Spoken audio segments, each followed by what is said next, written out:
Hello students, welcome to CR international school online classes. कल हम लोगों ने पढ़ा था डायमेंशंस क्या होती है, डायमेंशन एनालिसिस क्या होता है और डिफरेंट डिफरेंट टॉपिक्स की डायमेंशंस कैसे हम फाइंड आउट करते हैं। लेकिन हम डायमेंशंस पढ़ते क्यों हैं?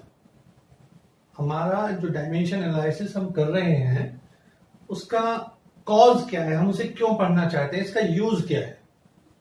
क्योंकि किसी भी चीज का यूज पता होना वो ज्यादा जरूरी है। जब भी हम उसे पढ़ने में मजा भी आता है तभी इंटरेस्ट क्रिएट होता है कि हाँ उसका यूज क्या है। तो यहां पर फिजिक्स में जब हम लोग कह रहे हैं कि डिराइव्ड क्वांटिटीज को फंडामेंटल क्वांटिटीज की टर्म्स में लिखना, ये कहलाता है डायमेंशंस या डायमेंशनल फॉर्मूला। तो अब इस फॉर्मूले का यूज क्या है, हम इसको कैसे यूज कर सकते हैं, आज के टॉपिक में हम लोग डिस्कस करेंगे कि यूज क्या है डायमेंशन एनालिसिस का।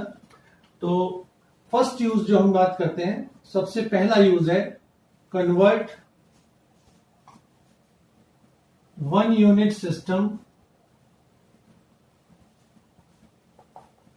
System to other. सबसे पहले मैं इसी चीज को डिस्कस करूंगा कि एक सिस्टम से हम दूसरे सिस्टम में यूनिट ले आए तो उसकी वैल्यू क्या होगी। जैसे आप लोगों ने पढ़ा है 1 मीटर। अगर हम कहते हैं 1 मीटर है तो उसे सीजीएस सिस्टम में किस में नापेंगे? सेंटीमीटर में। 1 मीटर में कितने सेंटीमीटर हुए? 100। This is called conversion. तो 1 मीटर में 1 मीटर में 100 सेंटीमीटर हुए। ऐसे ही 1 किलोग्राम में 100,000 ग्राम हुए, या 1 मिनट में 60 सेकेंड हुई, या 1 सेकेंड में कितने मिनट हुए। उल्टा भी हो सकता है ना इसका कि 1 मिनट में तो 60 सेकेंड हुई, तो 60 सेकेंड 1 मिनट में हुई तो 1 सेकेंड में कितने मिनट हुई? That is 1/60। तो पहला यूज हमारा यही है कि हम कन्वर्ट करते हैं एक सिस्टम से दूसरे सिस्टम में। सबसे पहला मैं इसको एक एग्जांपल के थ्रू आपको समझाने की कोशिश करूंगा कि convert 1 Newton into CGS system.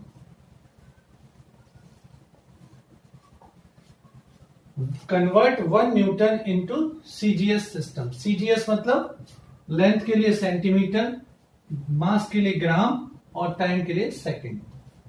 Newton एक ऐसा यूनिट है जिसको हम कैसे में कहते हैं कि एम के एस, मीटर किलोग्राम सेकंड। इस मेथड को करने के लिए सबसे पहले बेटा हम क्या मानेंगे? हम ये मानते हैं सबसे पहला कि इस चीज की डायमेंशन क्या है, ये हमें पता होनी चाहिए। तो न्यूटन की किस क्वांटिटी की यूनिट है? फोर्स की। सबसे पहले हमने क्या लिया, जो क्वांटिटी यहां पर गिवन है वो आइडेंटिफाई करी। तो हमें पता है न्यूटन किसकी यूनिट है? फोर्स की। तो फोर्स ये रहा, और फोर्स की डायमेंशन क्या लिखते हैं? m1 l1 t-2। सबसे पहला काम हमें यही करना है कि कोई भी क्वांटिटी जो हमें दी हुई है उसको आइडेंटिफाई करके उसकी डायमेंशन लिखनी है। अब हमें क्या करना है, यहां पर इस साइड में मैं एक टेबल ले रहा हूं m1 l1 t1 की, कि हमें किस सिस्टम में गिवन है। तो हमें पता है किस में गिवन है? mks में।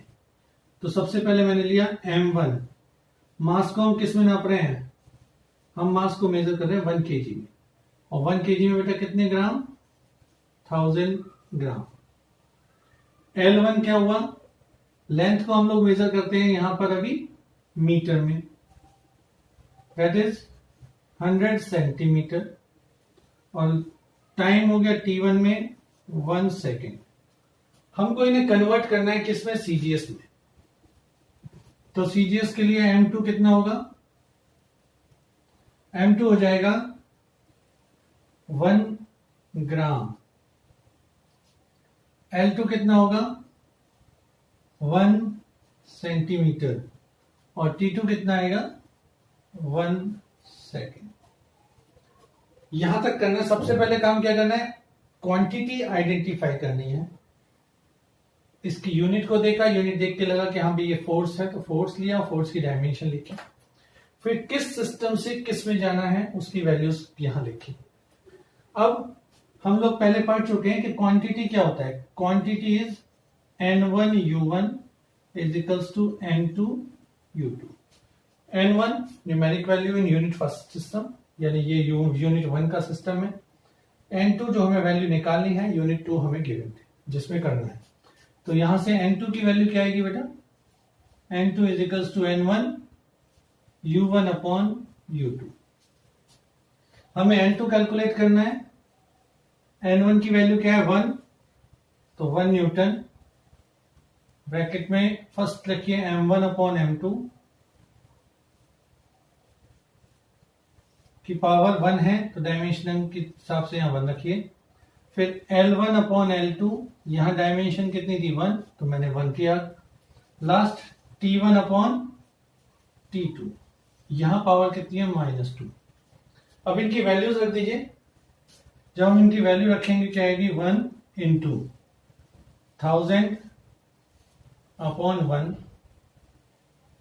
ये ग्राम में लेंथ हो गया 1 सेंटीमीटर तो 100 अपॉन 1, और टाइम 1 सेकेंड अपॉन 1 सेकेंड की पावर -2। तो यहां देख रहे हैं आप 1 सेकेंड का तो कोई इफेक्ट नहीं आएगा, 1 सेकेंड अपॉन 1 सेकेंड है। ये 1000 और ये 100 कुल मिला के कितना हो गया, तो N2 की वैल्यू यहां आ गई 10⁵ यूनिट होगी डाइन। तो सीजीएस में हम क्या करेंगे, सीजीएस सिस्टम में ये हो जाएगा 10⁵ dyne. 1 newton is equals to 10⁵ dyne. यहां तक कम ने किया। तो पहला जो यूज मैंने आपको बता रहा हूं वो यही है, convert 1 unit system to the another unit system. अब हम सेकंड प्रॉब्लम लेंगे कि convert 10 joule in a new system in which mass is in 1 decagram, length in 1 decimeter and time in minute। ये जो प्रॉब्लम है ये अपनी तरफ से बनाई हुई प्रॉब्लम है। कैसे, जैसे पहले में तो हमने ये कहा कि 1 न्यूटन को सीजीएस सिस्टम में कन्वर्ट करो, तो हमें पता था कि सीजीएस में क्या है, ग्राम है, सेंटीमीटर है, सेकेंड है। कभी कभी क्वेश्चंस ऐसे भी पूछे जाते हैं कि इसको कन्वर्ट करो कुछ ऐसे सिस्टम में जिसकी यूनिट्स डेकाग्राम हुआ या डेसीमीटर हुआ या मिनट हुआ, अदर फंक्शन से हो या अदर सिस्टम में हो। तो अगर मुझे वैल्यू निकालनी है 10 जूल किसके बराबर होगा, तो क्या करेंगे हम, वही सबसे पहला स्टेप कि यहां पर किसको कन्वर्ट करना है, 10 जूल को।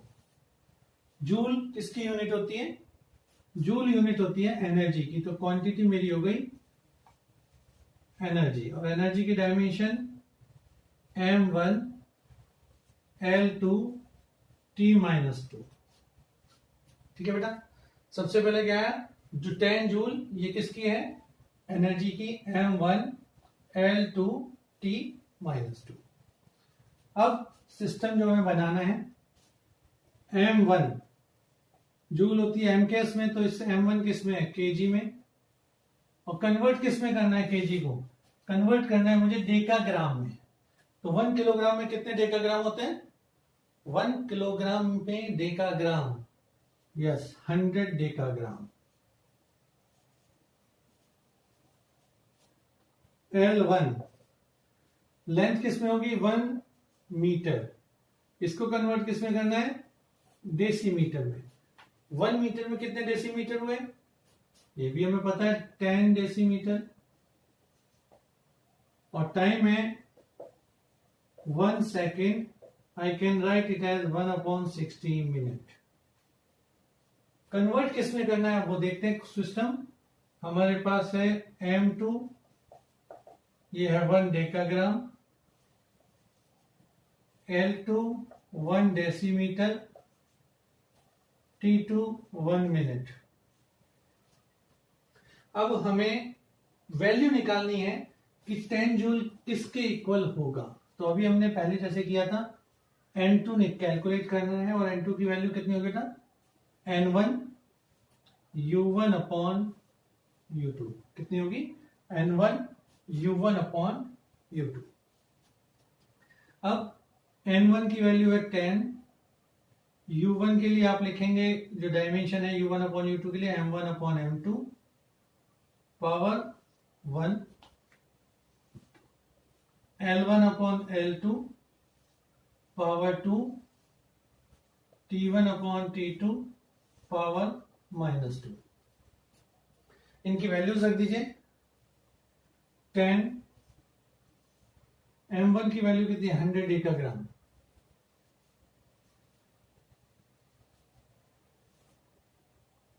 M2 की 1,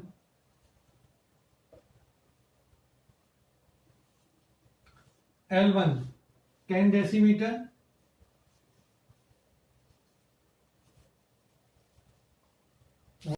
T1 अपॉन T2, तो T1 की वैल्यू कितनी है 1 second, that is 1/60 minute, 1 upon 60 minute, और T2 की है 1 मिनट डिवाइडेड बाय 1 की पावर -2। इसे हम लिख सकते हैं बेटा 10 100 को मैं सीधा लिख सकता हूं, सॉरी, 10 इंटू 100 इंटू 10 पावर -2 थी तो 60 ऊपर आ जाएगा, 60 इंटू 60 न्यू यूनिट सिस्टम,